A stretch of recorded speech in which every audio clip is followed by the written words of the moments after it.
যোৱা বছৰ ৰুই থৈ দিয়া মাটি কঁঠালৰ পুলিকেইটা এইকেইটা হাবি চাওক এই ইমান জংঘল হৈ গৈছে আৰু এবাৰ ফল নিদিব পাৰে কিন্তু দিবও পাৰে দেই ক'ব নোৱাৰোঁ এবছৰতে লাগে বুলি কয় মাটি কঁঠালৰ ফল তাৰপিছত এইটো এটা ডাঙৰ এইটো কলপুলি সেই কিছুমান ৰোৱা যোৱা বছৰে ৰোৱা আৰু তাত লাগিবই আৰু কলথোক আৰু ইফালে পাতি থৈ দিয়া কলপুলি ধুনীয়াকৈ ডাঙৰ হৈছে এইখিনি যিমান পাৰে চফা কৰি দিব লাগে মানে চফা কৰিলে বস্তুটো সেই কলথোক ক'লা পৰি যায় বুলি কয় যে সেই কলথোক তেতিয়া ক'লা নপৰে বুলি কয় তাৰপিছত হ'লে আৰু আছে চব কল এজোপা 10জোপা গছত যদি 10 থোকেই কল লাগে তেতিয়াও পাবা তুমি 10শ এনেকৈ কিবা এটা হৈ যায় আৰু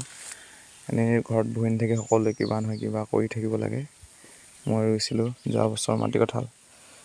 খেতি আৰু কৰিম আমাৰ ধনিৰাম চেতিয়া যিটো সেইটো দামত আমি বহুত মানে তাৰ পৰা শিকিব পাৰিছোঁ সেইকাৰণে তাক দেখি বহুত খেতি কৰিবলৈ মন যায় কেতিয়াবা